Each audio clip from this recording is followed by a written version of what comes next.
దేవుని వాక్యాన్ని పంచుకోవడం జరుగుతుంది. దేవుడు ఏర్పాటు చేసినటువంటి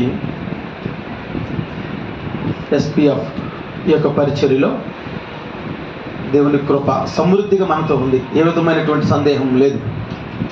అనుకుంటాం మనం పెద్ద స్థలాల్లో దేవుని కృప ఉంటుందేమో, పెద్ద సేవకుల దగ్గర దేవుని కృప ఉంటుందేమో, లేకపోతే ఇంకా ఉన్నతమైనటువంటి వాళ్ళు, ఇంకా ఎక్కడో గొప్ప వాళ్ళ దగ్గర దేవుని కృప ఉంటుందేమో మనం అనుకుంటూ ఉంటాం. దేవుని కృప చిన్న మందపై ఉంటుంది. ఫస్ట్ దేవుడు లెగలేనటువంటి గొర్రెపిల్లను ముందు లేపుతాడు, నడిచేటువంటి గొర్రెపిల్లను. దేవుడు ప్రతి సందర్భంలోనూ ముందు ప్రయారిటీ మనకే ఇస్తాడు. అందులో ఏ విధమైనటువంటి సందేహం లేదు. మనల్ని ఓదారుస్తాడు, మనల్ని నడిపిస్తాడు. ఇందులో సందేహం ఏమైనా ఉందా?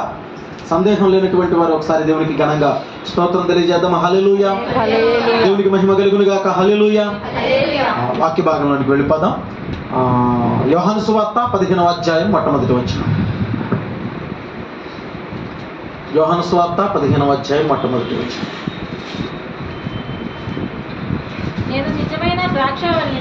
నేను నిజమైన ద్రాక్షవల్లిని, నా తండ్రి వ్యవసాయకుడు. నా తండ్రి వ్యవసాయకుడు. చాలు. యోహాను గారు రాస్తున్నటువంటి ఈ మాట ఎవరు మాట్లాడారు అని అంటే యేసుక్రీస్తు ప్రభు వారు మాట్లాడినటువంటి మాట. ఆయన అంటూ ఉన్నటువంటి మాట ఏంటంటే, నేను నిజమైనటువంటి ద్రాక్షవల్లి. ఏ విధమైనటువంటి సందేహం లేదు, ఏ విధమైనటువంటి సంశయం లేదు. నేను నిజమైనటువంటి ద్రాక్షవల్లి. ఆయన నిజమైన ద్రాక్షవల్లి కాసేపు పక్కన పెడదాం. రెండవదిగా ఆయన మాట్లాడుతున్నటువంటి మాట, నా తండ్రి వ్యవసాయకుడు. ఎవరు చెప్పండి? వ్యవసాయకుడు. ఈ వ్యవసాయకుడైనటువంటి తండ్రిని గురించి మనం కొద్ది వారాలుగా మనం ఎందుకో కానీ ఆ ప్రేరేపణ అట్లా నడుస్తుంది. ఏదో సందర్భంలో మనం జ్ఞాపకం తెచ్చుకుంటాం. ఆయన వ్యాపారం చేసేటువంటి వాడు కాదు, ఆయన వ్యవసాయం చేసేటువంటి. వ్యాపారస్తుడు మాటలు చెప్పి మనుషులు నమ్ముతాడు. వ్యాపారస్తుడు ఫలం గురించినటువంటి బాధ లేదు వాడికి ధనం గురించినటువంటి బాధే. కానీ వ్యవసాయం చేసేటువంటి వాడికి లాభం సంగతి తర్వాత, లాభం వచ్చిందా లేదా అనేటువంటి సంగతి తర్వాత, ముందు ఫలాలు సమృద్ధిగా వచ్చాయా లేదా, ముందు నేను వేసినటువంటి పంట సమృద్ధిగా ఫలించిందా లేదా, ఆ పంటకు తగినటువంటి ప్రతిఫలం ఆ పంట నాకు ఇచ్చిందా లేదా, ఇది వ్యవసాయం చేసేటువంటి వాడు ముందు చూస్తాడు. వ్యాపారస్తుడు కేవలం నిమిషాల మీద మాటలు మార్చి ధనాన్ని సంపాదిస్తాడు. వ్యవసాయస్తుడు అనగా వ్యవసాయం చేసేటువంటి వాడు ఒక సీజనల్ మొత్తాన్ని ఎదురు చూడాలి. అంటే ఆ పంట ఒక జీవితకాలం గడిచేటప్పటికి ఒక అర సీజన్, అంటే ఒక అర సంవత్సరం అయిపోతుంది, 6 నెలలు అయిపోతూ ఉంటుంది. ఇప్పుడైతే 3 నెలలకు పంట మనం చూస్తూ ఉన్నాం, మందుల వల్ల లేకపోతే ఇక రకరకాల కారణాల వల్ల 3 నెలలకు ఒక పంటను మనం చూస్తూ ఉన్నాం. కానీ కొంచెం కాలం ఎదురుకెళ్తే ఒక 15 సంవత్సరాల క్రితం అట్లా ఎక్కువ కాలంగా అలా ఎదురుకెళ్ళి మనం చూసినట్లయితే సంవత్సరానికి కేవలం 2 పంటలే. ఏంటి చెప్పండి? సంవత్సరానికి 2 పంటలు. ఇంకొంచెం ముందుకు వెళ్తే సంవత్సరానికి 1 పంటే, అది కూడా వర్షాకాలం నాడు మాత్రమే. అంటే ఆ కాలంలో ఒక పంట రావడానికి ఎంత సమయం పట్టేదంటే సంవత్సరం మొత్తం ఎదురు చూడాలి. ఆ పంటను ఎంత సంరక్షించేటువంటి వారు అని అంటే, నిజంగా ఈ లోకంలో ఉన్నటువంటి ఒక చక్కని వ్యవసాయకుడిని మనం సాదృశ్యంగా తీసుకుంటే, వాడు చాలా రకాలుగా కష్టపడతాడు. ఎక్కడి నుంచో నారు వేస్తాడు, నీరు పోస్తాడు, ఆ మోటార్ వేస్తాడు, ఇంకా ఏదో చేస్తాడు, ఎరువు వేస్తాడు, ఇంకా ఏదో చేస్తాడు. వాడు మంచి ఫలం వాడికి కావాలి.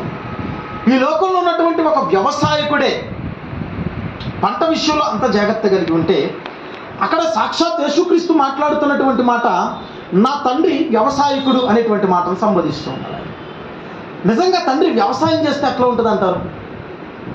నిజంగా పరమ తండ్రి ఒకవేళ వ్యవసాయం చేస్తే ఆ వ్యవసాయం యొక్క ప్రతిష్టత ఎట్లా ఉంటుంది, ఆ వ్యవసాయం యొక్క ప్రతిష్ట ఎట్లా ఉంటుంది అంటే దాని యొక్క ఘనత ఎట్లా ఉంటుంది? ఈరోజు మన వాక్యం అదే. ఆయన వ్యవసాయకుడు, ఘనమైన వ్యవసాయకుడు, ఆయన గొప్ప వ్యవసాయకుడు. ఆయన వ్యవసాయం చేస్తే మహా అద్భుతంగా చేస్తాడు ఆయన వ్యవసాయం. నా తండ్రి ఎట్లా వ్యవసాయం చేస్తాడు అని అంటే యెషయా గ్రంథం 5వ అధ్యాయం 2వ వచనంలో మనం చూసినట్లయితే చూడండి, ఆ మాట మనం చూద్దామా. యెషయా గ్రంథం 5వ అధ్యాయం 2వ వచనం. ఆయన దానిని బాగుగా త్రవ్వి రాళ్లను ఏరి. చాలండి, అక్కడ ఏం కనబడుతుంది అని అంటే ఆయన దానిని బాగుగా త్రవ్వి. అంటే ఒక వ్యవసాయం చేసేటప్పుడు ముందు మనం తీసుకోవాల్సినటువంటి జాగ్రత్తలు ఏంటంటే, ముందు భూమిని గుర్చినటువంటి జాగ్రత్తలు తీసుకుంటాం. ఏంటి? భూమిని గుర్చినటువంటి జాగ్రత్తలు తీసుకుంటాం. యెషయా గ్రంథం 51వ అధ్యాయం మొట్టమొదటి వచనంలో సత్తువు కలిగిన చోట అనేటువంటి మాట మనం అక్కడ చూస్తాం. మొట్టమొదటి ఆ వచనం చూస్తే సత్తువు కలిగిన కొండపై, అంటే భూమిని గుర్చినటువంటి జాగ్రత్త. ఎక్కడ పడితే అక్కడ నిన్ను నాటేసి ఇది సరిగా ఫలించలేదు కాబట్టి నా తప్పేది లేదు అని దేవుడు చేతులు దులిపేసుకునేటువంటి వాడు కాదు. ఆయన పక్షాన, ఆయన వ్యవసాయం చేసినప్పుడు ఆయన పక్షాన వచ్చేటువంటి ఏ పొరపాటును ఆయన సహించడు. ఒకవేళ చెట్టు మంచిది కాకపోతే అది వేరే విషయం. కాబట్టి ఆయన ఏం చేస్తున్నాడంటే ఎత్తైనటువంటి కొండ మీద సత్తువు కలిగినటువంటి భూమిలో, ఏది సత్తువు కలిగినటువంటి భూమి అంటే మంచి సాంద్రత కలిగినటువంటి భూమి, అందులో ఆ భూమిలో లోపం వల్ల నేను పంట ఫలించలేదు అని చెప్పడానికి ద్రాక్షవల్లికి అవకాశం లేదు. ఎందుకంటే దేవుడు నిన్ను నాటింది సత్తువ కలిగినటువంటి భూమిలో. దేవునికి స్తోత్రం చెప్పండి. ఎక్కడ నాటాడు చెప్పండి? సత్తువ కలిగినట్టు. ఈరోజు నిజంగా మనం సత్తువ కలిగినటువంటి భూమిలో ఉన్నాం. దేవుని వాక్యాన్ని మంచిగా గ్రహించగలిగినటువంటి స్థితిలో ఉన్నాం. నిజంగా ఆలోచన చేయండి. ఏదో వాక్యం మీకు అందించాలంటే ఎవరో ఒకరు తీసుకురావచ్చు, కానీ ఎన్నుకోవాలా, ఏర్పాటు చేయాలా, పరీక్షించాలా. ఒక సేవకుడు నమ్మకమైనటువంటి వాడు కావాలా, మంచి వాక్యం అందించాలా. నాకున్నటువంటిది ఎటువంటి సంఘమైనప్పటికీ అది మంచిగా పోషించబడాలా, అది మంచిగా సమృద్ధిగా ఉండాలి అనేటువంటిది సేవకుల యొక్క అభిలాష ఉన్నది. వారు దానికోసం ఎంతైనా కష్టపడతారు, ఎంతైనా స్థల వ్యయ ప్రయాసాలు ఆయన ఖర్చు పెట్టేటువంటి పరిస్థితి మనం చూస్తూ ఉంటాం. కాబట్టి ఇక్కడ పరిస్థితి మనం చూసినట్లయితే సత్తువ కలిగినటువంటి భూమిలో ఆయన వ్యవసాయం చేశాడట. ఏ భూమిలో వ్యవసాయం చేశాడు? సత్తువ కలిగినటువంటి భూమిలో ఆయన వ్యవసాయం చేశాడు. వ్యవసాయం చేసేటువంటి ఆ సందర్భంలో రైతు చేసేటువంటి మొట్టమొదటి పని ఏంటంటే అక్కడ ఆ భూమిని దున్నడం. ఏం చేస్తాడు చెప్పండి? భూమిని దున్నడం. అక్కడ జరిగేది అదే. ఆయన ఏం చేస్తున్నాడు? ఆయన బాగుగా త్రవ్వి అనేటువంటి మాట అంటే లోతుగా దున్నుతున్నాడు, ఆయన లోతుగా తవ్వుతున్నాడు. కారణం అందులో రాళ్ల వలన అక్కడ వేయబడినటువంటి నారు యొక్క ఆ యొక్క వేళ్ళు భూమిలోని కంట ప్రవేశించలేవేమో ఒకవేళ రాళ్ళు ఉంటే. చూడండి, రాయి మీద ఉన్నటువంటి మొక్క ఫలించగలదా? కొద్దిపాటి మట్టి మాత్రమే ఉంటే ఫలించగలదా? కాబట్టి ఆయన జాగ్రత్త ఏంటంటే బండరాళ్లను సహితం తీసి పక్కన పడేస్తున్నాడు. సత్తువ కలిగినటువంటి భూమిలో బండరాళ్లను సహితం బాగుగా త్రవ్వుతున్నాడు, లోతుగా దున్నుతున్నాడు. లోతుగా ఎంత లోతుగా దున్నుతావో పంట అంత ఎక్కువగా ఫలిస్తుంది. గుర్తుపెట్టుకోవాలి. మీ హృదయాలు లోతుగా దున్నబడితేనే ఫలిస్తాయి. లోతుగా దున్నబడకపోతే నేను చెప్పేటువంటి మాటలు కేవలం రాళ్ల మీద పడినటువంటి విత్తనాలను పోలి ఉంటాయి, కానీ సమృద్ధిగా దున్నబడినటువంటి నేలలో పడినటువంటి విత్తనాలుగా ఉండవు. ఈ చెవితో విని ఈ చెవితో వదిలేస్తారు. వాళ్ళు మనకి స్పష్టంగా అర్థమైపోతూ ఉంటారు. వాళ్ళని కొన్ని రోజులు మనం గమనిస్తే సరిపోతుంది. వాళ్ళకి ఎక్కువసార్లు మనం ఆలోచించవసరం. వాడు హృదయం లోతుగా దున్నబడిందా, లేకపోతే వాడు కేవలం వాక్యాన్ని ఈ చెవితో విని చెవితో వదిలేస్తున్నాడు? వాక్యాన్ని అనుసరించేటువంటి ప్రయత్నం చేస్తున్నాడా, లేకపోతే వాక్యాన్ని తాత్కాలికంగా రావాలి కాబట్టి మందిరానికి వచ్చి, వెళ్ళాలి కాబట్టి మందిరంలోంచి వెళ్ళి ఏదో కొద్ది కార్యక్రమాలు మనకు అర్థమైపోతూ ఉంటుంది. అందుకని అక్కడ చూస్తుంటే బాగుగా త్రవ్వి రాళ్లను ఏరి అనేటువంటి మాట అక్కడ మనకి కనబడతా ఉంది. రాళ్లను ఏరి పడేస్తూ ఉంది. నిజంగా ఆయన వ్యవసాయం చేసేటప్పుడు ఆయన ఆ భయంకరమైన బండలు తీసి పడేసేటువంటి ఆ పరిస్థితుల్లో ఆయన భుజాలు కొట్టుకుపోయి ఉండొచ్చు. ఎందుకంటే రైతుల యొక్క భుజాలు ఎప్పుడన్నా మీరు చూశారు? ఆయన కావిడి బద్దలు మూసినటువంటి ఆ పరిస్థితులు ఎప్పుడన్నా మీరు నీళ్ల కోసం అక్కడ ఎంత నల్లగా మారిపోయింది. ఇప్పుడు మనకి వాతావరణ పరిస్థితులు అన్నీ అనుకూలంగా ఉండి కొద్దిపాటి విసులుబాటు ఉంది, కానీ ఆ కాలంలో మరీ దారుణం. ఎందుకంటే నీళ్లు చేదుకుని పంటను పండించినటువంటి పరిస్థితులు కూడా ఉన్నాయి. అలాగే ఇశ్రాయేలు ప్రాంతం ఎడారి ప్రాంతం కదా. కాబట్టి అక్కడ పరిస్థితి మనం చూసినట్లయితే ఎత్తైనటువంటి కొండ మీద సత్తువు కలిగినటువంటి భూమిలో లోతుగా దున్ని రాళ్లను తీసేసేటువంటి కార్యక్రమాన్ని దేవుడు చేపట్టాడు. చూడండి, ఆలోచన చేయండి. నేను సత్తువు కలిగినటువంటి భూమిలో లేను అని చెప్పడానికి లేదు. ఆయన చెప్తున్నాడు నిన్ను సత్తువు కలిగినటువంటి భూమిలో నాటాడు.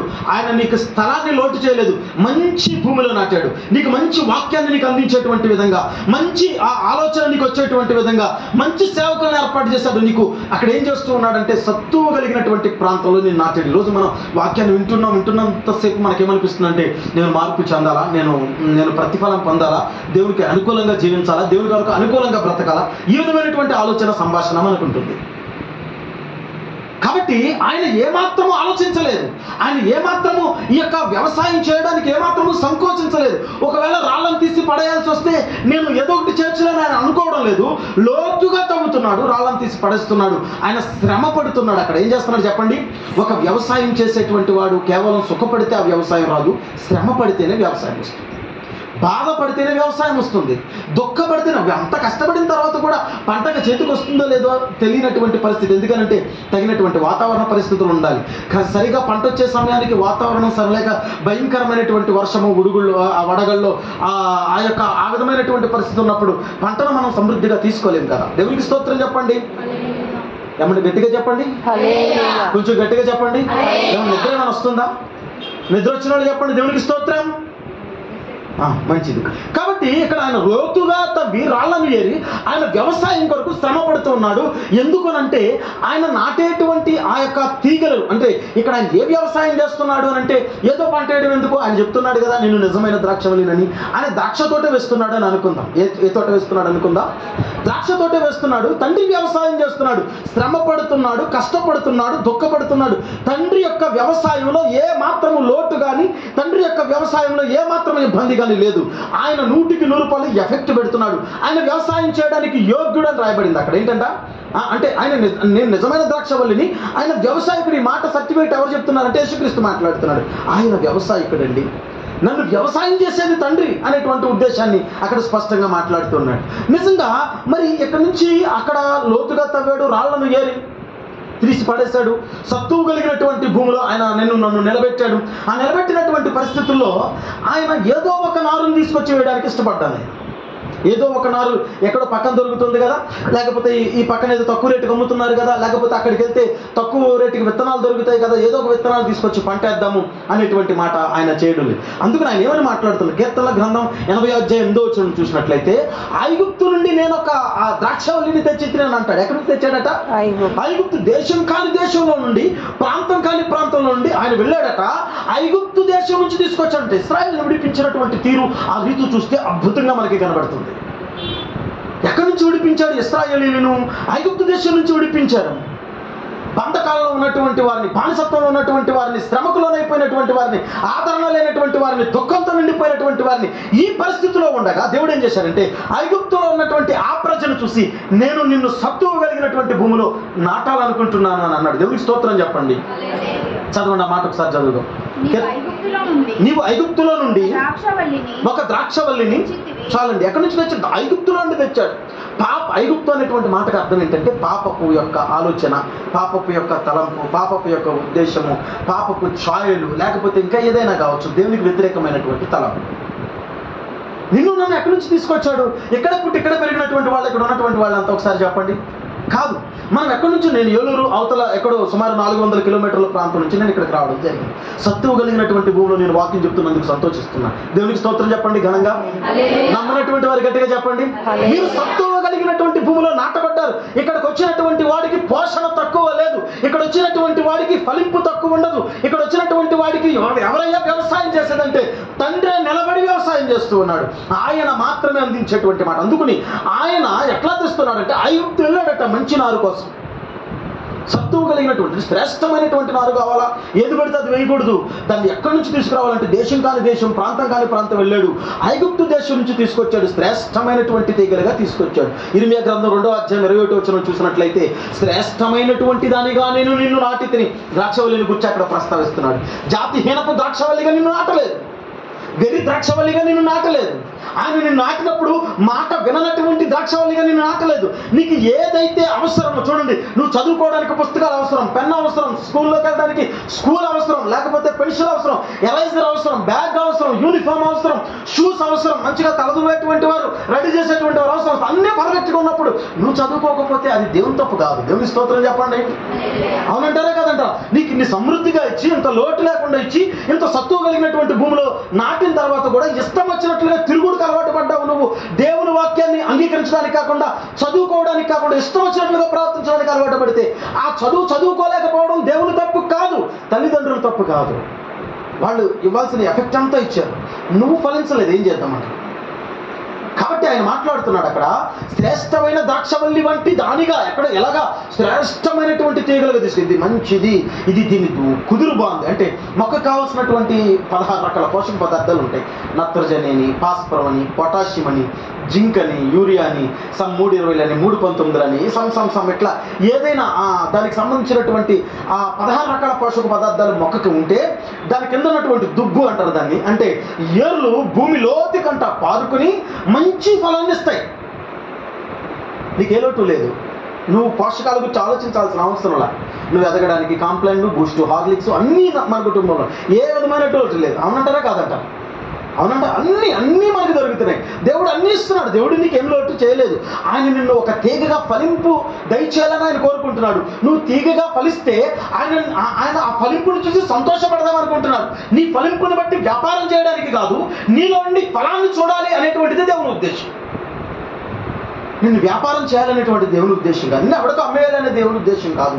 గత వారంలో మనం మాట్లాడుకున్నది అదే. సాతాను వ్యాపారం చేశాడు. ఏం చేశాడు చెప్పండి? సాతాను వ్యాపారం చేశాడు. మతానికి అమ్మివేశాడు, కులానికి అమ్మివేశాడు, లేకపోతే స్వయానికి అమ్మివేశాడు, లేకపోతే ఇంకా ఏమైనా గుర్తుందంటారా? ఆచారాలకు అమ్మేశాడు. Very good. ఇంకా పాపానికి అమ్మేశాడు. ఇట్లా అనేక రకాలుగా సాతాను అమ్మేశాడు. కానీ ఇక్కడ మనం చూసినట్లయితే ఆయన అమ్మివేయడం లేదు, కానీ ఆయన దగ్గరుండి నీకు ఆ ఫలింపు కోసం ఏం చేస్తున్నాడంటే వ్యవసాయం చేస్తాడు. నీ దగ్గర నుంచి ఆయన కోరుకునేది ఒకటే, ఫలం.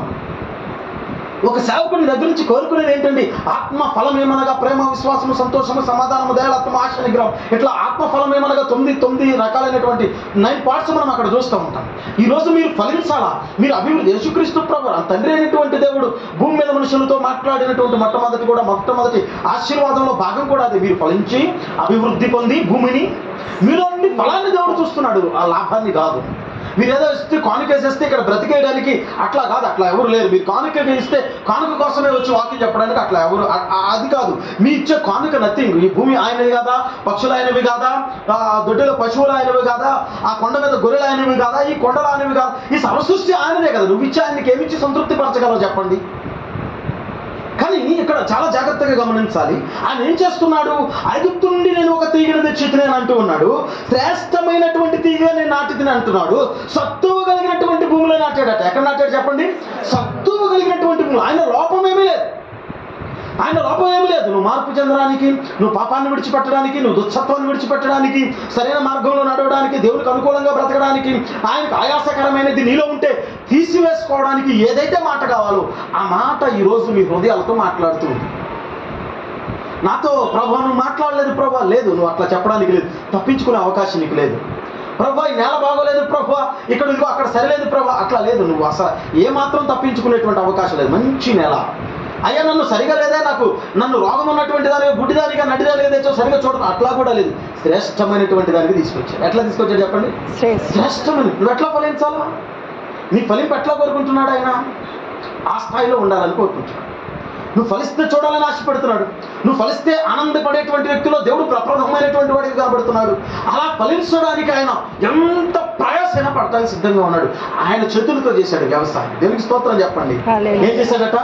ఆయనకి చేతులతో చేశాడు వ్యవసాయం. ఆయన ఆ ఫలింపు దయచేసినప్పుడు, ఆ పంట వచ్చినప్పుడు, ద్రాక్ష తీగలు వేసినప్పుడు ఆ తీగలు ఎదగడాన్ని ఆయన చూస్తూ ఉన్నాడు. ఏం చేస్తున్నాడు చెప్పండి? యెషయా గ్రంథం 5వ అధ్యాయం మొత్తం ఒకసారి చదువుతాను, ఇప్పుడు కాదు, చదువుతూ ఉన్నాడు. ఆ ఎదగడాన్ని ఆయన చూస్తూ ఉన్నాడు. అది పోత వచ్చినటువంటి పరిస్థితులు ఆయన చూస్తూ ఉన్నాడు. పోత వచ్చినప్పుడు దాన్ని చూసి సంబరపడిపోయాడు ఆయన. అయ్యో నేను నాటినటువంటి, మీరు చూడండి, మీ పెరట్లో లేకపోతే మీ యొక్క పూల కుండీల్లో ఏదైనా ఒక చిన్న మొక్కను నాటారని అనుకోండి, అది చిన్న పుష్పం, చిన్న పువ్వు పూసినప్పుడు అది సంతోషం అనిపిస్తుంది మనకి. ఇది నా చేతితో నాటింది కదా, అది దేవుడు ఇంకెంత ఆనందపడతాడు చూడండి. దేవుడికి ఫలింపు కావాలి. నీకు ఫలింపు అవసరమో లేదో తర్వాత విషయం. నిజంగా నేను ఇంట్లో వేసుకున్నటువంటి మొక్కను బట్టి నువ్వు లాభం పొందాలని అనుకుంటావా చెప్పండి? ఇంట్లో ఏదైనా చిన్న మొక్క వేసుకుంటే ఆ పెరట్లోనో లేకపోతే దాన్ని బట్టి ఏదైనా సంపాదించాలనుకుంటావా? లేదు లేదు లేదు. అది ఫలిస్తే చూడాలనుకుంటావు. దేవుని స్తోత్రం చెప్పండి. అది ఫలిస్తే చూడాలనుకుంటావు, అది ఫలిస్తే ఆనందపడాలనుకుంటావు, అది ఫలిస్తే సంతోషపడాలనుకుంటావు. ఆ ద్రాక్ష తోట పోతకు వచ్చిందట. ఏం చేసిందట? రోజు ఆయన దానికి నీరు పెడుతున్నాడు, దాన్ని చూస్తూ ఉన్నాడు, దాన్ని తాకుతూ ఉన్నాడు, స్పృశిస్తూ ఉన్నాడు. బిడ్డ, నువ్వు ఫలించాలని కదా నీ అన్ని చేసేది. నువ్వు అద్భుతంగా ఎదగాల, నీ ఎదుగుకు, నీ యొక్క ఎదుగుదలకు ఏదైతే ఆటంకం ఉందో నాతో చెప్పు. నేను ప్రతి విషయాన్ని నేను సరిచేస్తా. పురుగులు పడితే ఊరుకోను, ఏది పడితే అది వస్తే ఊరుకోను. మంచి మందు కొడతా, అంటే పురుగుకు మంచి మందు కొడతా. కొన్ని సందర్భాల్లో నువ్వు పడిపోతారు చూసారా? కొన్ని సందర్భాల్లో మనం పడిపోతాం. ప్రభు నన్ను క్షమించు ప్రభు, నా విధేయత క్షమించు ప్రభు, ఏదో పొరపాటు అయిపోయింది ప్రభు. పురుగు పట్టినప్పుడు దేవుడు ఏం చేస్తాడు? వెంటనే మొక్క పీకి పక్కన పడేస్తాడు. ఇది అనవసరంగా పురుగులు పట్టిందని, అది మొక్క తప్పు కాదు కదా. వెంటనే దేవుడు ఏం చేస్తాడంటే ఆ పురుగును తీసి పడేసి ఏం చేస్తాడంటే దానికి కావాల్సినటువంటి మందు కొడతాడు. దానికి కావాల్సినటువంటి సేంద్రియతను దానికి ఇస్తాడు. అది చూసిన తర్వాత దేవుడు ఆ కోతను చూసిన తర్వాత చాలా సంతోషపడిపోతున్నాడట, దాన్ని తాకుతున్నాడట. దేవుడు మనల్ని అనేక సందర్భాల్లో హత్తుకున్నాడండి, మనల్ని ప్రేమించాడు. దేవుడు లోకమును ఎంతో ప్రేమించను కాగా తన అద్వితీయ కుమారుని యందు విశ్వసించు ప్రతి వాడును నిత్య జీవము పొందినట్లు అనేటువంటి మాట మనం అక్కడ చూస్తున్నాం. అంటే దేవుడు మనల్ని ప్రేమిస్తున్నాడు, ఇట్లా స్పృశిస్తూ ఉన్నాడు, తాకుతున్నాడు, నీకు శ్రమ వచ్చినప్పుడు హత్తుకుంటూ ఉన్నాడు, నిన్ను కౌగిలించుకుంటూ ఉన్నాడు. నీ ఏ సందర్భంలో నిన్ను విడిచిపెట్టడం లేదు. నీ యొక్క సంరక్షణ ఆయన యొక్క బాధ్యతగా భావిస్తున్నాడు. నువ్వు పడిపోతే ఆయన తప్పు కాదు, నువ్వు చెడిపోతే ఆయన తప్పు కాదు, నువ్వు కావాలని నువ్వు లోకంలో కలిసిపోతే ఆయన తప్పు కాదు. ఆయన ఆ విధంగా కోరుకోడు, నువ్వు పడిపోవాలని చెడిపోవాలని కోరుకోవడం లేదు. ప్రతి ఒక్క సంరక్షణ ఆయన చూస్తూ ఉన్నాడు. ఒకనొక సందర్భంలో ఆయన చేస్తున్నాడు ఏంటంటే, కీర్తనల గ్రంథం 50:13 మనం చూసినట్లయితే, అడవి పందులు దానిని పెకలించుచున్నవి అనేటువంటి మాట మనం చూస్తాం. ఏం పెకలిస్తున్నాయట? అడవి పందులు. అంటే ద్రాక్ష తోటను పాడు చేయడానికి ఏమొచ్చినాయి అంటే అడవి పందులు వచ్చినాయట. ద్రాక్ష తోట అంటే ద్రాక్షవల్లికి ఉన్నటువంటి దొంపను తింటాయి అవి, ద్రాక్షవల్లిని తింటాయి, ద్రాక్షలను తింటాయి. అవి అడవి పందులు వచ్చి ఏం చేస్తున్నాయంటే ద్రాక్ష తోటల మీద దాడి చేసేటువంటి ప్రయత్నాలు చేస్తాం. ఈరోజు చాలా అడవి పందులు ఉన్నాయి. దేవునికి స్తోత్రం చెప్పండి సార్. దొంగ బతుకులు అనేటువంటి అడవి పందులు ఉన్నారు. వాళ్ళు ఏం చేస్తున్నారు? పరలోకంలో తల్లి ఉందని మాట్లాడుతూ ఉన్నారు, యేసుక్రీస్తుకు పెళ్ళయిందని మాట్లాడుతూ ఉన్నారు, యేసుక్రీస్తు ఇండియా వచ్చాడని మాట్లాడుతూ ఉన్నారు, యేసుక్రీస్తు నలంద విశ్వవిద్యాలయం వచ్చాడని మాట్లాడుతున్నారు, యేసుక్రీస్తు ఎక్కడ ఉన్నాడని మాట్లాడుతున్నాడు, యేసు ప్రభువు ఇదిగో ఎక్కడే ఉన్నాడని మాట్లాడుతున్నారు. ఏదేదో కొన్ని కార్యక్రమాలు మసిముసి మారేడికాయ చేసి వాక్యాన్ని తప్పుత్రోవ పట్టించి, విశ్వాసాన్ని తప్పుత్రోవ పట్టించి వాళ్ళ యొక్క విశ్వాస భ్రష్టత్వానికి కారణంగా నిలబడుతూ ఉన్నారు. అడవి పంది పెకలిస్తుంటే దేవుడు ఊరుకోలేదు. ఏం చేశాడు చెప్పండి? అడవి పంది పెకలిస్తే దాన్ని ఊరుకున్నాడా? 80:12 ఒకసారి చదువుదాం. దాన్ని తెంచివేయినట్లు ఏం చేశాడట? దాని చుట్టూ కంచి వేశాడట. దేవుడి స్తోత్రం తెలియజేయండి. అంటే ఎంత ప్రేమ చూడండి. ఆ యోబు చుట్టూ దేవుడు కంచి వేశాడన్న మాట మనం చూస్తాం కదా. ఇక్కడ ద్రాక్షవల్లి చుట్టూ దేవుడు ఏం చేశాడంటే దానికి సెక్యూరిటీ ఏర్పాటు చేస్తాడు. కాపలా కాస్తున్నాడు ఆయన. నీకేం కాకూడదు, నిన్ను కాపాడువాడు కునుకోడు, నీకేం కాకూడదు, నీకు ఎప్పుడు బాధ వచ్చినా ప్రభు కావాలి. అవునంటారా కాదంటారా? ఏమంటే కాలు నొప్పి వచ్చినా ప్రభు కావాలా, తలుడిపోయిన ప్రభు కావాలా? ఆయన మనకి పెద్ద పనివాడు అయిపోయాడు. ఏమైపోయాడు చెప్పండి? నిజంగా పెద్ద పనివాడు అయిపోయాడు.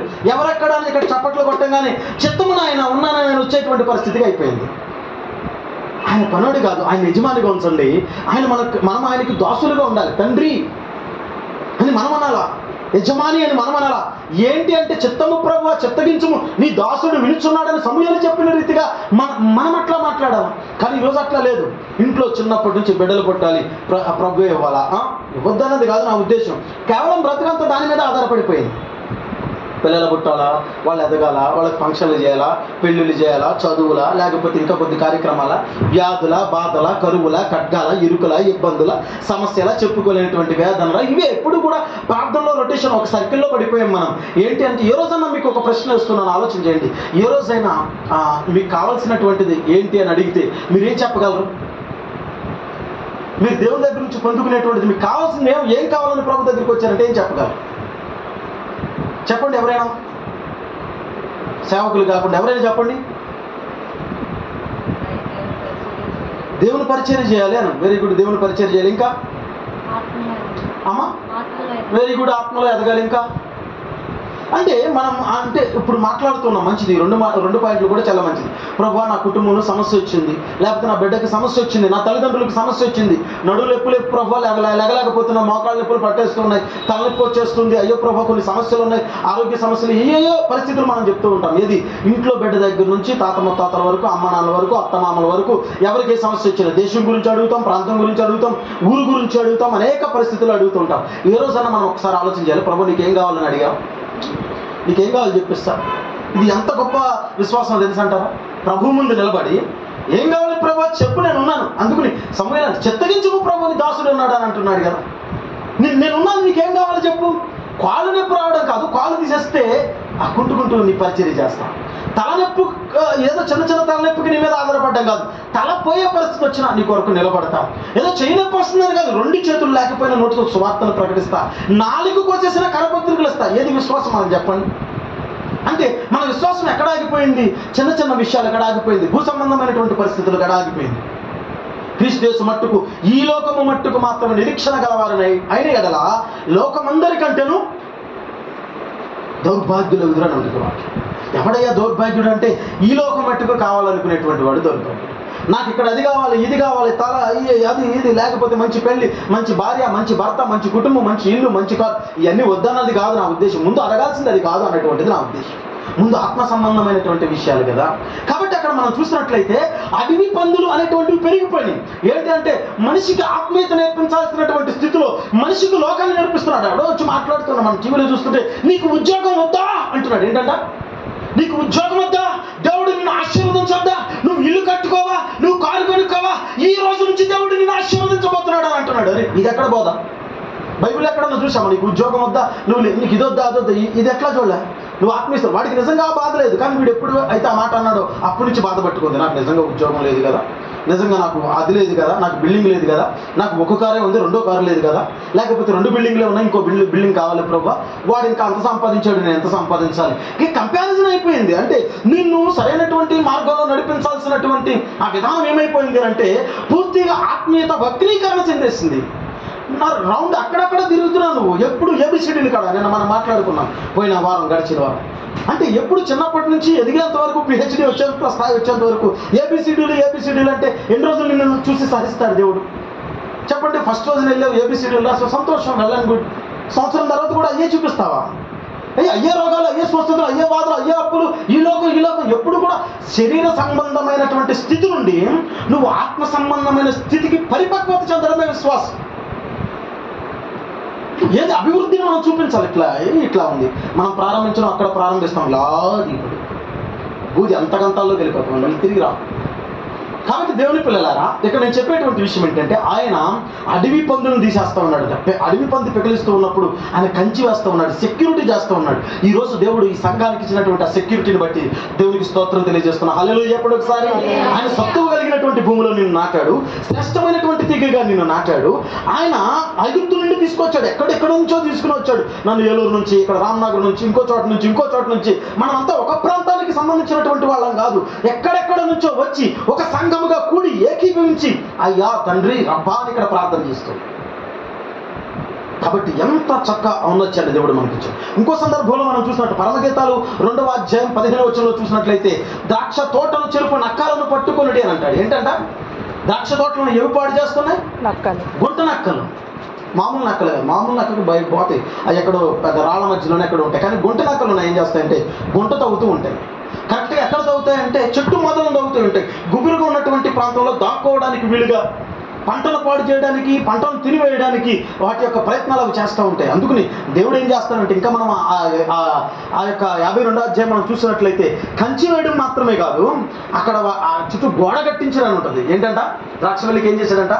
ఆయన గోడ కట్టించడం ఉంటుంది. ఈ టెక్నాలజీ నిజంగా ఎవడైనా చేస్తాడా? ఎంత ఒక వ్యవసాయం చేసేటప్పుడు దాన్ని సత్తువ కలిగినటువంటి భూమిలో నాటాలని చూడండి, ఎంత గొప్ప వ్యవసాయాన్ని ఆయన నేర్పిస్తున్నాడు చూడండి.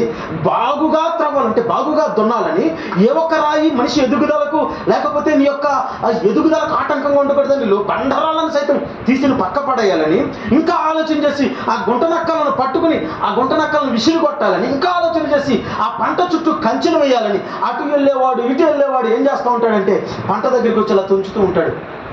మీ పాస్టర్ గారు వాక్యం ఏం చెప్పాడు అని అంటారు. నిజంగా అప్పటి వరకు మా పాస్టర్ గారు వాక్యం బాగానే చెప్పాడు అని అనుకుంటారు. ఈ ప్రశ్న ఎప్పుడైతే వచ్చిందో సరిగ్గా చెప్పలేదంటావా అని అనుకుంటారు. అటు వెళ్ళేవాడు ఊరినే ఆడు వెళ్తా ఇట్లా టచ్ చేసి పోతూ ఉంటాడు. నీ ఆత్మీయతను దెబ్బ కొట్టేటువంటి ప్రయత్నాలు చాలా జరుగుతూ ఉంటాయి. నీ కుటుంబ పరిస్థితులను దెబ్బ కొట్టేటువంటి ప్రయత్నాలు చాలా జరుగుతూనే ఉంటాయి. నీ ఆత్మీయ స్థితి దిగజారిపోవడానికి ఎవడికి పడితే వాడు విత్తనాలు వేసేటువంటి పరిస్థితులు చాలా జరుగుతూనే ఉంటాయి. కాబట్టి అక్కడ గుంట నక్కలు మీ జీవితాల్లో ఏమైనా ఉన్నట్లయితే వాటిని పక్కన పెట్టండి, వాటిని తరిమి కొట్టండి. ఎప్పుడైతే అడవి పందులైతే మీ జీవితాల్లోకి వస్తూ ఉన్నాయో, క్రీస్తునందు విశ్వాసాన్ని చెడగొట్టేటువంటి ప్రయత్నం చేస్తూ ఉన్నాయో, ఆ విధమైనటువంటి ఆ పరిస్థితుల్లో మీ హృదయంలో నాటడానికి ప్రయత్నం చేస్తున్నాయో, యోహాను పత్రికలు అంటాడు, క్రీస్తు బోధ కాక మరి ఏదైనా వేరే బోధ తీసుకొచ్చిన ఎడల వాడిని నీ ఎంట చేర్చుకొనవద్దు, వానికి శుభమని చెప్పవద్దు అన్నట్టు. ఏంటంటే వాడికి ఏం చెప్పకూడదు? మనం తాత్కాలికంగా చెప్తాం, అందరికీ ప్రైజ్ లాడండి వందనాలని చెప్తాం. మన క్రైస్తవుడు అయితే చాలా అది మంచి విషయం. కానీ ఏమంటున్నాడంటే జాగ్రత్త, అపవాదికి వందనాలు చెప్పినా సగం పాపం మనం తెచ్చుకోవచ్చు. ఏంటంట? వందనాలు చెప్పినా చాలంట. అటువంటి వాడికి వెళ్ళి వందనాలు చెప్తే రేపు పొద్దున ఇంటికి వస్తాడు. అవునంటారా కాదండి? కాదా? మా పల్లెటూరులో ఎక్కువ జరుగుతుంది. కాబట్టి దేవుని పిల్లలారా, ఎందుకని ఈ మాట చెప్తున్నంటే బహు జాగ్రత్త. ఆయన వ్యవసాయంలో అంత జాగ్రత్త కలిగి ఉన్నాడు. నా తండ్రి వ్యవసాయకుడు అని అంటే ఊరికి అల్లా తప్పగా ఒక పంటను ఏదో విత్తనాలు తీసుకొచ్చి జల్లేసి ఏదో ఎదుగుతాయిలే అని చెప్పేసి ఏదో 2 మంత్రాలు వేసి డామ్ డకారం అనేటువంటి పరిస్థితి కాదు. ఆయన శ్రమ చూపిస్తున్నాడు, ఆయన కష్టాన్ని చూపిస్తున్నాడు, ఆయన నష్టాన్ని చూపిస్తున్నాడు, ఆయన సమయాన్ని చూపిస్తున్నాడు, ఆయన వ్యయ ప్రయాసాలను చూపిస్తున్నాడు. ఇదిగో అయ్యా నా యొక్క శ్రమ, నువ్వు ఫలించాలి అని చెప్తూ ఉన్నాడు. దేవునికి స్తోత్రం చెప్పండి ఒకసారి. ఇదిగోనయ్యా నా శ్రమ, నువ్వు ఫలించాలి. నువ్వు ఫలించకపోవడం నా తప్పుగా, నేను మీకు ఏం కావాలో అది ఇచ్చాను. చూడండి మరి ఎట్లా ఉంది ఇక్కడ ఆ పరిస్థితి ఎట్లా ఉంది, ఎలా ఉండాలి ఫలింపు అంటే పరమగీతాలు 8వ అధ్యాయం 2వ వచనం ఒకసారి చూద్దాం. పరమగీతాలు 8వ అధ్యాయం 2వ వచనం. నేను నీకు మార్గదర్శకునవుదును, నా తల్లి ఇంట చేర్చుదును, నీవు నాకు ఉపదేశము చెప్పుదువు, సమ్మిళిత ద్రాక్షారసమును నా గాడి. ఇక్కడ ఆ పదాన్ని గురించి మాత్రమే నేను చెప్పాలని అనుకుంటున్నా. సంభర సమ్మేళిత ద్రాక్షరసం. ఏ ద్రాక్షరసం చూడండి, సంభర సమ్మేళిత. అంటే ఎంత శ్రేష్టమైనటువంటి ఫలాలు వస్తే ఆ ఫలాల నుండి సంభర సమ్మేళిత ద్రాక్షరసం వస్తుంది. అంటే అక్కడ దేవుడు ఎట్లా అనుకుంటున్నాడు అని అంటే నువ్వు ఫలించాలని దేవుడు కోరుకుంటే ఎట్లా ఫలించాలి, నువ్వు నిజంగా ద్రాక్షవల్లి అయితే సంభర సమ్మేళిత ద్రాక్షరసాన్ని ఇచ్చేటువంటి శ్రేష్టమైనటువంటి ద్రాక్షరసాన్ని ఇచ్చేటువంటి ద్రాక్షవల్లిలా ఫలించాలని దేవుడి యొక్క ఆశ. న్యాయాధిపతుల గ్రంథం 13వ అధ్యాయంలో ఒక చక్కని విషయం నాకు జ్ఞాపకం వస్తుంది. అంటే ఏంటంటే 9వ అధ్యాయం 13వ వచనంలో ఆ ద్రాక్షవల్లి మాట్లాడుతుంది. ద్రాక్ష తోటలో ద్రాక్షవల్లే మాట్లాడుతుంది. చూడండి ఆ మాట చూద్దాం మనం. ద్రాక్షవల్లి ఏమని మాట్లాడుతుందంటే నువ్వు మాకు రాజుగా ఉంటావని చెట్లన్నీ వెళ్ళి అడిగినాయట. ఎక్కడికి వెళ్ళి? ద్రాక్షవల్లి దగ్గరికి వచ్చి అడుగుతున్నాయట. అయ్యా మరి చాలా చెట్లు అడిగాము కానీ కొన్ని పనున్నాయన్నాయి, లేదా ఫలించాలని ఏ కారణాలు చెప్తాయి, నువ్వు మాకు రాజుగా ఉంటావా, నువ్వు ద్రాక్షవల్లివి కదా, అందరినీ సంతోషపెట్టుతారు కదంటే ఆ ద్రాక్షవల్లి ఏమంటుందంటే చదవండి ఒకసారి. దేవునిని మానవులను సంతోషపెట్టు నా ద్రాక్షరసము నేను ఇయ్యక మాని చెట్ల మీద రాజునయ్యుండి. ఒకసారి చాలు ఆపండి. అంటే నన్ను రాజుగా ఉండమంటున్నారు కదా, నా పనేంటి? దేవుణ్ణి సంతోషపెట్టాలా, మానవుని సంతోషపెట్టాలా? దేవుని మానవుని సంతోషపెట్టు. దేవుని ఎట్లా సంతోషపెడద్ది ద్రాక్షవల్లి అంటే? దాని ఫలాలు చూపించి. మానవుని ఎట్లా సంతోషపెడద్ది అంటే ఆ ఫలం యొక్క ప్రతిఫలం ఇచ్చి. అందుకని ద్రాక్షవల్లి మాట్లాడుతుంది, నువ్వు మాకు రాజుగా ఉండాలి అని అంటే నేను మనిషిని సంతోషపెట్టాలా, దేవుణ్ణి సంతోషపెట్టాలా? ఈ విధమైనటువంటి పని నాకు అప్పగించబడితే ఈ పని మాని మీ మీద రాజుగా ఉండి అటు ఇటు ఊగుతాకు ఉండాలా? నేను రాజుగా ఉండనాను అంటున్నాయి. దేవునికి స్తోత్రం చెప్పండి. ఈరోజు ఎవరికైనా అధికారం ఉంటే ఫలింపు సంగతి తర్వాత ఏంటంట, ఎవరికి అధికారం ఇవ్వబడుతుంది అని అంటే ఆ ఆత్మీయత పట్ల భారం లేనటువంటి వాడికి ఈరోజు అధికారం ఇవ్వబడుతుంది. లోకంలో మనం చూసినట్లయితే ఆత్మత పట్ల ఆత్మీయత పట్ల బాధ్యత లేనటువంటి వాడికి అధికారం, అటువంటి వాడిని కథ చేయాల్సినటువంటి అవసరం లేదు. చూస్తే అట్లా ఆత్మీయత ఉట్టిపడాలి, ఆత్మీయత పలకాల, ఆత్మీయత మాటల దైవ భక్తికి కలిగినటువంటి ఆ స్థితి మనం కనబరచాలి అన్ని విషయాల యందు, కేవలం 1, 2, 3 విషయాలు కాదు. ఇక్కడ మనం చూసినట్లయితే ఏమంటుందంటే ద్రాక్షవల్లి, ఇదిగో నేను దేవుని సంతోషపెట్టాలా, మనుషులను సంతోషపెట్టాలా, ఇది నా పని కదా, మీ మీద రాజుగా ఉండడం నా పని కాదు అని చెప్తాను. నువ్వు చేయాల్సినటువంటి పని ఒక మనిషిగా పుట్టినందుకు, క్రీస్తు నిన్ను ఏర్పాటు చేసుకున్నందుకు, ఆయన యొక్క చేతిలో చెక్కుకున్నందుకు నువ్వు ఏమై ఉండాలి అంటే ముందు దేవుని సంతోషపెట్టాలి. అయ్యా ఇదిగో అయ్యా నా ఫలం, ఇదిగో అయ్యా నీ ప్రేమ, ఇదిగో అయ్యా నీ సువార్త, ఇదిగో అయ్యా నీ ఆలోచన, ఇదిగో అయ్యా నీ చిత్తం, ఇదిగో అయ్యా అయ్యా నీ కొరకు బ్రతికినటువంటి నా బ్రతుకు, ఇదిగో ప్రభువా, దేవునికి చూపించేటువంటి స్థితి అయి ఉండాలి. ఒకసారి దేవుని స్తోత్రం చెప్పండి. హల్లెలూయా. సంభర సమ్మేళిత ద్రాక్ష రసంగా మనం ఉండాలి. నిన్ను చూసినప్పుడు అంటే ఆ ద్రాక్ష పళ్ళు చూసారా, అక్కడ ఐగుప్తులో నుండి ఇశ్రాయేలును కానాను నడిపించినప్పుడు అక్కడ వేగుల వారు, యెహోషువ కాలేబు అనేటువంటి వేగుల వారు ఆ ప్రాంతం ఎట్లా ఉందో చూసి రావడానికి వెళ్తారు. మోషే పంపిస్తాడు వాళ్ళని. పంపిస్తే అక్కడ కొంతమంది వచ్చి దుర్మార్గమైనటువంటి కౌరు చెప్తారు, కొంతమంది వచ్చి ఏం చెప్తారంటే యెహోషువ కాలేబులు వచ్చి ఏం చెప్తారంటే అయ్యా అక్కడ ఉన్నటువంటి ఫలాలను గురించి మాట్లాడతాడు. ఒక ద్రాక్ష గలను ఇద్దరు మోసుకుపోతున్నారట. ఏం చేస్తున్నారు చెప్పండి? ఒక ద్రాక్ష గలను ఇద్దరు మోసుకుపోతున్నారు. ఏదండి మనలో ఫలం, ఏదండి మనలో ఫలం? మొయ్యలేనటువంటి ఫలాలు ఫలించాలా? ప్రభు నీ కొరకు ఇదిగో ప్రభు ఎట్లా ఫలించగలిగిన వాడు ఎవడైనా ఉన్నాడా? ఇదిగో ప్రభు నా ఫలాన్ని చూపించాలి. నీకు విషయం చెప్తున్నాను మళ్ళా, ఇదిగో ప్రభు నేను ఫలించాల్సినటువంటి పరిస్థితి వస్తే, నీ కొరకు పని చేయాల్సిన పరిస్థితి వస్తే నాలాగా ఇంకొకడు అలా చేయడానికి ఇది సాధ్యమా అని అనుకోవాలి. దేవుని స్తోత్రం చెప్పండి. చేయలేడు అనేటువంటి ఉద్దేశం కాదు, అంతలా ఎఫెక్ట్ పెట్టాలి. నువ్వు 100% దేవుని కొరకు చేసేటువంటి పనిలో అంతలా ఎఫెక్ట్ పెట్టాలి. అది లేకుండా కేవలం నామకార్థానికి ఏదో వచ్చాము, ఏదో చూసాము, ఏదో విన్నాము, ఏదో వెళ్ళాము, ఏదో జరిగిపోయింది, కథ అంతా నడిచిపోయింది, ఎట్లా కాదు భక్తి. ఏ పనైనా చేయగాక, కనీసం కుర్చీలు వేసినా సరే, లేక కనీసం తుడిచినా సరే నువ్వు చేసినట్లు ఇంకొకరు చేయడానికి వీల్లేదు. అంటే అంతగా ఎఫెక్ట్ పెట్టి ఇది ఎవరు చేశాడు, ఫలానా వ్యక్తి అయితే మాత్రమే ఇట్లా చేయగలడు అని అది కావాలి. దావీదుని చూసి అంటున్నాడు, ఇతడు నాకు ఇష్టానుసారుడు అంటున్నాడు. ఏమంటున్నాడు చెప్పండి? నోవాహును చూసి ఏమంటున్నాడు, ఇతడు ఆ తరం వారందరిలో నీతిమంతుడు అని అంటున్నాడు. అబ్రహామును చూసి ఏమంటున్నాడు, విశ్వాసులకు తండ్రి అని అంటున్నాడు. హానోకును చూసి ఏమంటున్నాడు, దేవునితో నడిచినవాడు అంటున్నాడు.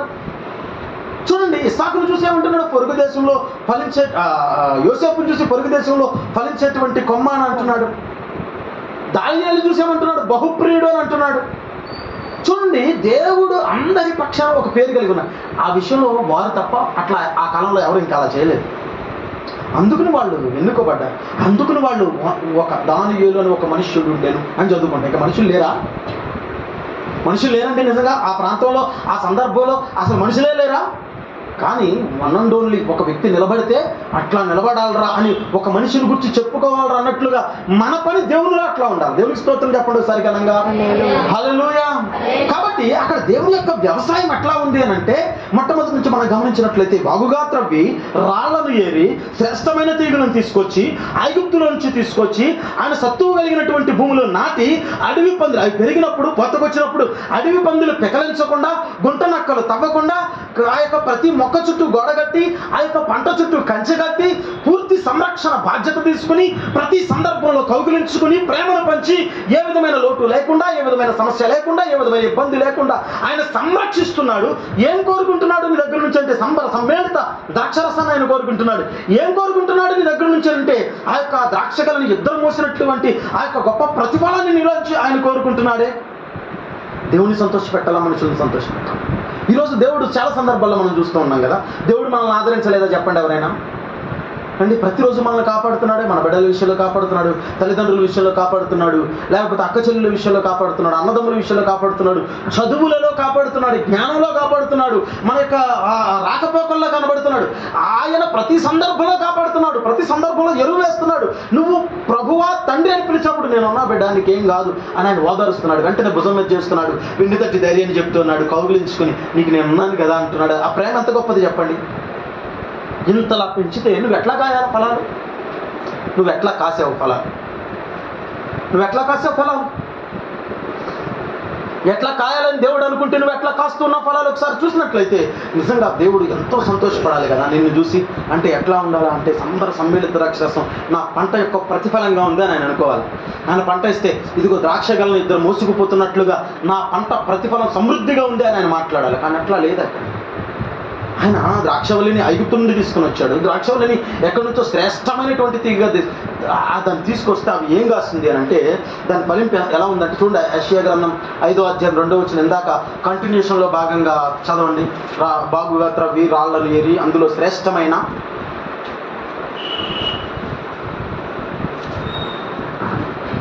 ఆయన దానిని బాగుగా త్రవ్వి రాళ్లను ఏరి అందులో శ్రేష్టమైన ద్రాక్ష తీగలను నాటించెను.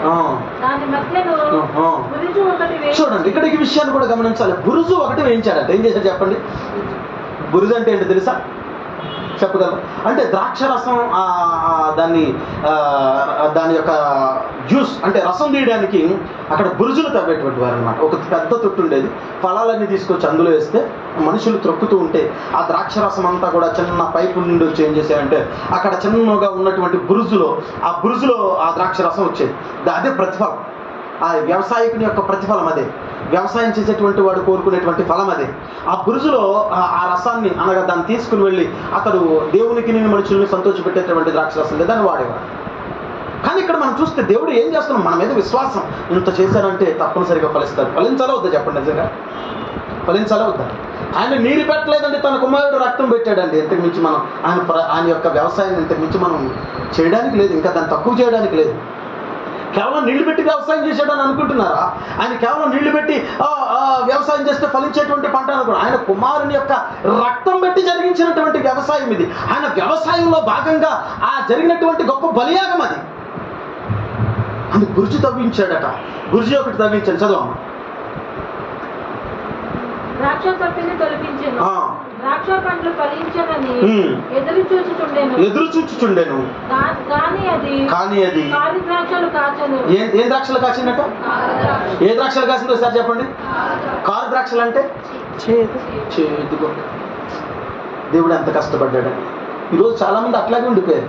ఎంత వాక్యమేనండి, జీవితాలు మార, ఎంత వాక్యం ఉండే పద్ధతులు మార, బ్రతుకులు మార. ఎట్లాగా ఏంటి అంటే నీకు ఏం లోటు అని చెప్పి నువ్వు ఫలించడంలా నీ యొక్క కఠినత్వం తప్ప, నీ యొక్క మూర్ఖత్వం తప్ప, నేను ఎట్లాగే ఉంటాననేటువంటి ఒక నిశ్చయం తప్ప దేనిని బట్టి నువ్వు ఫలించట్లా. దేవుడు ఏదైనా లోటు చేశాడా అని ఎంత వేదన గురి చేయబడుతున్నాడంటే ఏమంటున్నాడంటే ఆయన చేసినటువంటి వ్యవసాయంలో, ఆ వ్యవసాయంలో ఉన్నటువంటి పంట ఏం కాసింది?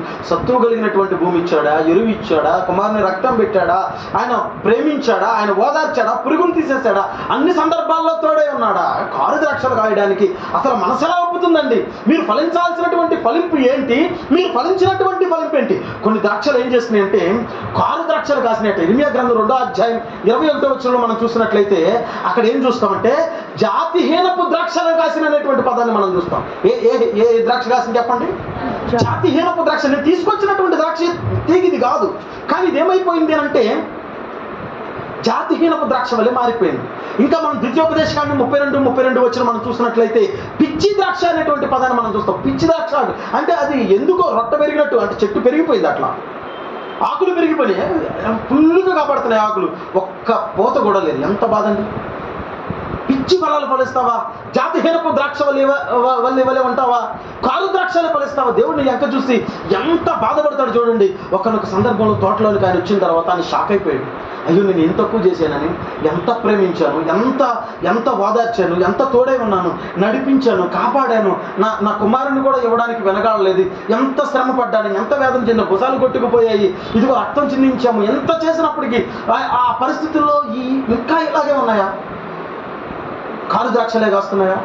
జాతిహీనపు ద్రాక్షలే కాస్తున్నాయా? పిచ్చి ద్రాక్షల వలె ఏదో ఉన్నాయి అన్న పేరుకి ఆ ఫలాలు ఉన్నాయా? ఇంకా మనం చూసినట్లయితే 2 రాజుల గ్రంథం 4వ అధ్యాయం 3వ వచనం 39వ వచనం మనం చూసినట్టు 4వ అధ్యాయం 39వ వచనం మనం చూసినట్లయితే వెర్రి ద్రాక్ష తీగలు మనకు కనబడతాయి. ఏంటి? వెర్రి ద్రాక్ష. అన్ని ఎట్లాగే ఉన్నది పంట అంతా కూడా. దేవుని కోపం వస్తుంది అంటారు, రాదంట. ఒక్కసారి దేవుని చూశాడు. చూసిన తర్వాత చూసి చూసి చూసి చూసి ఎన్ని రోజులు చెప్పాలరా నీకు అని జుట్టట్టుకున్నాడు. ఎన్ని రోజులు చెప్పాలరా నీకు? ఎన్ని రోజులు చెప్తే నువ్వు వింటావు? నీ కొరకు ఇంతకు మించినటువంటి త్యాగం చేయగలిగిన వాడు ఎవడైనా ఉన్నాడా? ఇంతకు మించినటువంటి మాట చెప్పగలిగినటువంటి వాడు ఎవడైనా ఉన్నాడా? ఇంతలా నీ కొరకు చేస్తే, ఇంత కొరకు ప్రత్యేకిస్తే, సమస్తాన్ని నీ కొరకు అర్పిస్తే, దేవుడు చెప్తే మనం అర్పించడం కాదు, తన కుమారుని సహితము మనకు అర్పించాడు దేవుడు. నీ కొరకు నా కొరకు ఇంతలాగా ఆయన అర్పణ కలిగి ఉంటే ఏది నీ ఫలం? అంటే వెర్రి ద్రాక్షలు కాస్తావా? వెర్రుడా? పిచ్చి ద్రాక్షలు కాస్తావా? పిచ్చోడ ఏంటి ఈ పరిస్థితి అని ఒక్కసారి కోపం వస్తారా ఆయనకి? ఒక్కసారి వచ్చిన తర్వాత ఒక్కసారి ఆకాశానికి ఆజ్ఞాపిస్తున్నాడట. ఏమంటున్నాడంటే కీర్తనల గ్రంథం 78వ అధ్యాయం 47వ వచనంలో వడగండ్ల చేత నేను ఆ ద్రాక్ష తీగలను పాడు చేశానంటే ఏం కురిపిస్తానంటున్నాడు? వడగండ్ల చేత నేను పాడు చేస్తానంటున్నాడు. యెషయా గ్రంథం 5వ అధ్యాయము 5-6 వచనాలు మనం చూసినట్లయితే గోడ పడగొట్ట, ఏదైతే గోడ కట్టాడో ఆ గోడ తీసేస్తే. ఎందుకంటే కనీసం ఆ యొక్క గుంట నక్కలకైనా ఇవి ఆహారంగా మార్చబడతాయి, ఎందుకు పనికిరానటువంటి తీగలుగా అయిపోయినాయి. గోడ పడగొడతాను, కంచి తీసేస్తాను, ఆకాశం నుంచి మంచు కురుస్తుంది, ఆకాశం నుంచి వడగళ్ళు కురుస్తాయి. మీ జీవితాల్లో, మీ కుటుంబాల్లో ఎన్నడూ చూడనటువంటి సమస్యలు చూస్తారు, భ్రష్టులైపోతారు, నాశనం అయిపోతారు. దేవుని చిత్తాన్ని నెరవేర్చలేదు కాబట్టి కీడుకు అప్పగించబడతారు, సాతానుకు అప్పగించబడతారు. దేవుని యొక్క ఉగ్రత సమృద్ధిగా దిగొస్తున్న సందర్భంలో యేసు అన్నాడంట, తండ్రి ఒక్క మాట, వద్దు, వాళ్ళని అట్లా చేయొద్దు, నాకు అంటుకట్టు అన్నాడంట. దేవుని స్తోత్రం చెప్పండి. ఆయన నిజమైన ద్రాక్షలు ఎందుకు అయ్యాడు అని అంటే మన అందరినీ ఆయన అంటుకట్టుకున్నాడు. అంటుకట్టాలి అని అంటే అట్ ఎ టైం ద్రాక్ష తీగ నరకబడాలి, అట్ ఎ టైం ఏదైతే చెడిపోయిందో ఆ తీగ కూడా నరకబడాలి. కేవలం చెడిపోయినటువంటి తీగ నరకబడితే అంటుకట్టబడదు. అది అట్ ఎ టైం మనం ఆ నిజమైనటువంటి ద్రాక్షవల్లి, నిజంగా ఫలించేటువంటి ద్రాక్షవల్లి, దేవుని కొరకు నిలబడినటువంటి ద్రాక్షవల్లి, ఆ ద్రాక్షవల్లి గాయపరచబడాలా, నరకబడాలా. ఆ నరకబడిన ఆ గాయంలో ఈ యొక్క ఫలించని తీగ పెట్టినప్పుడు, దాన్ని చుట్టినప్పుడు క్రమేపీ ఆ జాతిహీనపు ద్రాక్ష ఏమవుతుందంటే జాతిగల ద్రాక్ష వల్లే మార్చబడుతుంది. ఆ యొక్క పనికిరాని వెర్రి ద్రాక్ష ఏమవుతుందంటే శ్రేష్టమైన ఫలాలు ఫలిస్తుంది. ఆ యొక్క మనం చూసినట్లుగా ఆ యొక్క పిచ్చి ద్రాక్షలు ఏమవుతున్నాయంటే దేవుని కొరకు ఫలించేటువంటి మంచి ద్రాక్షలే మార్చబడుతున్నాయి. ఆ యొక్క కారు ద్రాక్షలు ఏం చేయబడుతున్నాయంటే అక్కడ ఇందాక సమ్మేళితమైనటువంటి ద్రాక్షరసం ఇచ్చేటువంటి ద్రాక్ష పుల్లల వలె మార్చబడుతున్నాయి. నీ మీద పడే ఉగ్రత ఎవరు ఆపారయ్యా అంటే ఆయన ఆపాడు, ఏసీ ఆపాడు. అన్నాడు, తండ్రి నన్ను నరుకు, వాళ్ళని ఏం చేయొద్దు, వాళ్ళని ఏం చేయొద్దు, నన్ను అందుకుని అంటున్నాడు, నేను నిజమైన ద్రాక్షవల్లిని, నా తండ్రి వ్యవసాయకుడు. ఇది ఎవరు చేస్తున్నటువంటి వ్యవసాయం అంటే తండ్రి చేస్తున్నటువంటి వ్యవసాయం. మీరు మీకుగా ఫలించలేదు, మీరు మీకుగా ఫలించలేదు. ఆయన ఎంత చేసినా ఫలించలేదు, ఏమిచ్చినా ఫలించలేదు, ఎంత శ్రమ పడ్డా ఫలించలేదు. ఆయన గాయపరచబడ్డాడు, ఆయన వేదన చేయబడ్డాడు, ఆయన ఉగ్రతకు, ఆయన బాధపరచబడ్డాడు. ఆయన ఉగ్రతకు ఈరోజు మనం బలి కావాల్సినటువంటి స్థితి వచ్చినప్పుడు ఏమంటున్నాడు? మళ్ళీ ఆయన కుమారుడు అంటున్నాడు, మాట్లాడుతున్నాడు, వద్దు తండ్రి. ఇందాక మనం చెప్పినట్టు నిజంగా కీడు మన మీదకి తట్టుకొని మన కుటుంబాలు పనిచేయవు, మన బిడ్డలు బ్రతుకుండు, లేకపోతే మన తరాలు ఎదురికి కొనసాగవు, మన ఆత్మీయ జీవితాల్లో మేలు ఉండదు. కానీ ఒక్కసారిగా ఆయన తను అడ్డుపడకపోతే తండ్రి, అక్కడ ఒక సందర్భంలో మనం చూస్తాం కదా, ఈ సంవత్సరం మట్టుకు చూద్దాము తండ్రి అన్నట్లుగా ఏం చేస్తున్నాడంటే, నాకు అంటుకట్టు ప్రభు అంటున్నాడు. ఇన్ని తీగలు అంటుకట్టబడాలంటే ఆయన అన్ని గాయాలు చేయబడాలి. అందుకని ఆయన శరీరం అంతా దున్నబడింది, ఆయన తలంతా దున్నబడింది, ఆయన యొక్క చేతులు శిలల చేత బంధించబడ్డాయి, కాళ్ళు శిలల చేత బంధించబడ్డాయి. ఎప్పటికైనా మార్పు పొందుతావా? ఎప్పటికైనా క్రీస్తు దగ్గరికి వచ్చి, ఆయన దగ్గరికి వచ్చి, అయ్యా నన్ను అంటుకట్టుకో ప్రభు అని అంటావు. నీకు నువ్వుగా ఫలించలా, అయిపోయింది నీ పరిస్థితి, అయిపోయింది. నీకు నువ్వుగా నీ ప్రార్థన దేవుడు వినడు. కానీ యేసునామాన అడుగుచున్నాము తండ్రి అంటే ఆయన అంగీకరిస్తాడు. నీకుగా స్వస్థత రాదు, యేసు నామములో నాకు స్వస్థత అనుగ్రహించు తండ్రి అని అంటే ఆయన అనుగ్రహిస్తాడు. నీకుగా విమోచన లేదు, యేసు నామములో నన్ను విమోచించు తండ్రి అని అంటే ఆయన విమోచన అనుగ్రహిస్తాడు. కాబట్టి దేవుని పిల్లలారా, నేను మరలా చెప్తున్నా, ఆ వ్యవసాయం ఎవరు చేశారంటే తండ్రి చేశాడు. ఆ వ్యవసాయంలో ప్రాముఖ్యమైన పాత్ర ఎవరు పోషించారంటే నిలబడి ఫలించగలిగినటువంటి నిజమైన ద్రాక్షవల్లి ఎవరయ్యారంటే నా యేసయ్య. నీ కొరకు నా కొరకు బలి అయిపోయినటువంటి వాడు, నీ కొరకు నా కొరకు చిత్రహింసలు గురి చేయబడినటువంటి వాడు, నీ కొరకు నా కొరకు గాయపరచబడినటువంటి వాడు. మనం అంటు కట్టబడి బహుగా ఫలించాలని ఆయన ఏం చేయబడ్డాడు? అనుక్షణము గాయపరచబడ్డాడు. కాబట్టి దేవుని పిల్లలారా, మరలా చెప్తున్నాను, నువ్వు ఎట్లా ఫలించావు? ఇప్పటి వరకు నీ ఫలింపు ఎట్లా ఉంది? నాకు చెప్పాల్సిన అవసరం. మీరు కళ్ళు మూసుకున్నప్పుడు దేవుడు నీతో మాట్లాడతాడు, నీ హృదయం దర్శిస్తాడు. ఆయన ఏమన్నా లోటు చేశాడా అని అడుగుతున్నాడు. ఈరోజు నిన్ను మంచి భూమిలో నాటలేదా? నీకు మంచి ఎరువు వేయలేదా? నువ్వు ప్రార్థించినప్పుడు నేను ప్రత్యుత్తరం ఇవ్వలేదా? ఎన్ని సందర్భాల్లో నేను నీకు తోడే ఉన్నాను చెప్పు. దేవుడు ఈరోజు మనం మాట్లాడుతున్నాడు. ఏమని మాట్లాడుతున్నాడు అని అంటే, నీ దగ్గర నుంచి నేను అడుగు పందులను తోలేశాను కదా, నీ దగ్గరికి గుంట నక్కలు రాకుండా జాగ్రత్త పడ్డాను కదా, నీ చుట్టూ కంచి వేశాను కదా, నీ వ్యక్తిగతంగా నీ చుట్టూ గోడ కట్టాను కదా. ఏ విధంగానూ చెడిపోనటువంటి విధంగా ఇంత సంరక్షణ తీసుకుంటే, ఎక్కడో పాపంలో ఉన్నటువంటి నిన్ను విమోచించి ఇక్కడికి తీసుకొచ్చి ఇక్కడ కూడా ఫలించకపోతే ఎట్లా? ఆయన ఈరోజు నీతో మాట్లాడుతున్నాడు, సూటిగా అడుగుతున్నాడు ఈ ప్రశ్న. ఎట్లా? ఇప్పటికైనా ఫలించకపోతే ఎట్లా? ఇంకా ఫలించవా? ప్రభు ఇంకా గాయపరచబడతాడు. ఇంకా ఫలించవా? ఇంకా గాయపరచబడుతున్నాడు. ఇంకా ఫలించవా? ఇంకా గాయపరచబడుతున్నాడు. ఆయన ఇంకా గాయపరచొద్దు, ఆయన ఇంకా బాధపరచొద్దు, ఆయన ఇంకా వేదనకు గురి చేయొద్దు. ప్రభా, నీ కొరకు నేను ఫలిస్తాను ప్రభా, నన్ను అంటుకట్టుకున్నావు ప్రభా, నీకు స్తోత్రములు ప్రభా. నీ కొరకు ఫలించేటువంటి బాధ్యత నాదైంది, నీ కొరకు నిలబడేటువంటి బాధ్యత నాదైంది, నీ కొరకు పనిచేసేటువంటి బాధ్యత నాదైంది. నీలో బడనటువంటి వాడు ఫలించలేడు, నీకు విరోధమైనటువంటి వాడు ఎవడు వర్ధిల్లలేడు. నీలో అంటుకట్టబడినటువంటి తీగల వల్ల మేము ఉండాలి, నీలో ఉండి మేము ఫలించాలి. ఇది మనం కోరుకోవాలి. ఆ యొక్క యోహాను సువార్త 15వ అధ్యాయం మొత్తం మనం చదువుతుంటే ఈ విధమైనటువంటి నానుడు కనబడుతుంది. మనం క్రీస్తులో ఉండి ఫలించాలి, ఆయనలో అంటుకట్టబడి ఫలించాలి, ఆయనలో ఎదుగుదలకు మనం నడిపించాలి. కాబట్టి దేవుని పిల్లలు